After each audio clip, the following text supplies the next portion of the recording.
Hello, আসসালামু আলাইকুম। Doctor হাসিনুমান খান। আজকে যে টপিকটা নিয়ে কথা বলবো সেটা হচ্ছে রোজায় পানি পান। দেখেন, রোজায় আমাদের কিডনির উপরে যে আচরণ আমরা করি সেটা অদ্ভুত এবং এই আচরণ করা উচিত না। আমরা ইউজুয়ালি আমাদের দৈনিক কতটুকু পানি খেতে হয়? একটা 70 কেজি মানুষের জন্য 2 থেকে 2.5 লিটার, সর্বোচ্চ 3 লিটার পানি is more than enough. 3 litre মানে হচ্ছে, আমি একটু বোঝাই আপনাকে। এই যে একটা বোতল দেখতেছেন, এটা 1 লিটারের বোতল, এরকম বোতলের তিনটা বোতল পানি, অথবা 2.5 লিটারই হয়, মানে এরকম 2 বোতল আর হাফ, এটুকুই সারা দিনটা 24 ঘন্টা মিলে আপনার প্রয়োজনে পানি রিকোয়ারমেন্ট। ইস্যুটা হচ্ছে এই যে আমি সারাদিন পানি খাই না, মাথা খারাপ। কেন মাথা খারাপ আল্লাহ জানে।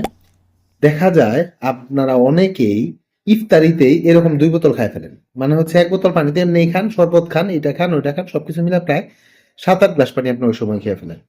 পরে ইফতারির পরে থেকে শুরু করে আপনি রাত্রে 10টা পর্যন্ত যদি থাকেন, 10টা পর্যন্ত মধ্যে আরো 2-3 গ্লাস খান। তো খাইলে আপনি কিন্তু ডেলি রিকোয়ারমেন্ট আপনি কাভার করে ফেলছেন। আপনার 8 গ্লাস যোগ 2 গ্লাস 10 গ্লাস হয়ে গেছে।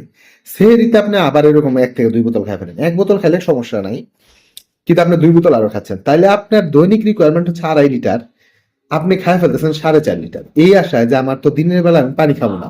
কিন্তু এইটা আপনার কিডনির উপর কতটুকু প্রভাব বিস্তার করতেছে সেটা আপনার জানা উচিত। এটা কিন্তু আপনার কিডনিতে অত্যন্ত বেশি প্রেসার দিচ্ছে, এবং কিডনি না শুধু আপনার বডি ইলেকট্রোলাইট ইমব্যালেন্স হয়ে যাচ্ছে। ইলেকট্রোলাইটের কোনো আগামাথা ঠিক থাকতেছে না, সে বুঝতেছে না আমার সাথে এরকম কেন হচ্ছে।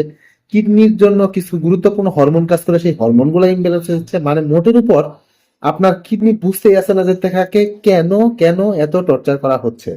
তাই আপনি অল্প অল্প পানি খান, হিসাব করে পানি খান। আপনার যদি দৈনিক 10 থেকে 12 গ্লাস পানি খাওয়ার প্রয়োজন হয়, ওটি আপনি খান, ভেঙে ভেঙে খান। ইফতারের সময় 3-4 গ্লাস খান, সেহরিতে 3-4 গ্লাস খান, আর বাকি যে সময়টা থাকে ওই গ্যাপের মধ্যে আপনি আর 3 থেকে 4 গ্লাস খান। এইভাবে আপনি 12 গ্লাস কমপ্লিট করেন। ওটা আপনার জন্য ভালো হবে। আশা রাখি বুঝতে পারছেন। ধন্যবাদ।